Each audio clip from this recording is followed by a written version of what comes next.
Sa araw na ito, ating tatalakayin ang isa sa pinakamainit at masarap na usapan sa larangan ng pagkain dito sa Pilipinas. Ang labanan ng adobo. Ano nga ba ang mas malasa? Ang adobong baboy o ang adobong manok?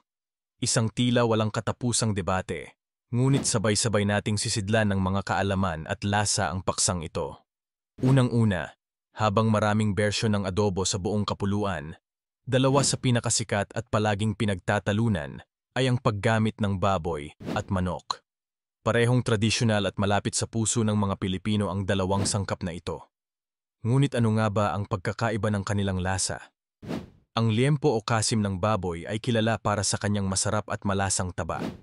Sa kabilang banda, ang manok ay nagbibigay ng mas malinis at mas magaang lasa na nagpapahintulot sa mga pampalasa gaya ng toyo, suka, bawang at dahon ng laurel na mangibabaw.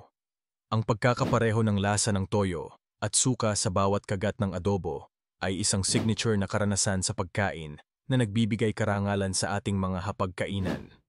Kung usaping lasa ang pag-uusapan, may mga nagsasabing ang taba ng baboy ay nagdadala ng mas malalim na layer ng umami flavor na tila yakap ng isang bayani sa gitna ng laban.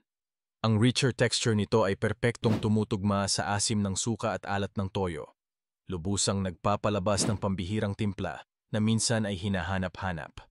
Sa kabilang panig, para sa mga mas nagpapahalaga sa malinis at healthy na uri ng ulam, ang manok ay kanilang pangunahing pagpipilian. Ang natural na juices ng manok ay nananatiling sakdal na sariwa at nagbibigay linamnam sa sabaw ng adobo. Maliban sa lasa, susuriin natin ang ginhawa sa pagluluto nito.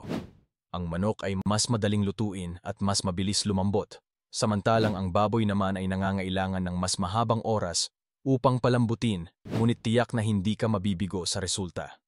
Para sa mga abalang pamilya, ang adobong manok ay nagiging praktikal na pagpipilian, lalo na kung kulang ang oras sa paghahanda. Ngunit sa dulo ng araw, alin nga ba talaga ang mas malasa? Ang sagot ay maaaring magsalita para sa panlasa ng bawat isa. Tulad ng ibang usaping panlasa, ang lahat ng ito ay bumabalik sa personal na preference.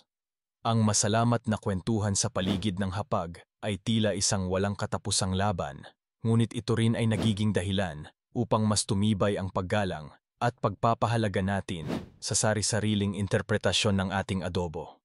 Sa kabila ng lahat, isang bagay ang tiyak. Ang anumang uri ng adobo na ating ilatag sa mesa ay isang testamento ng ating pagka-Pilipino.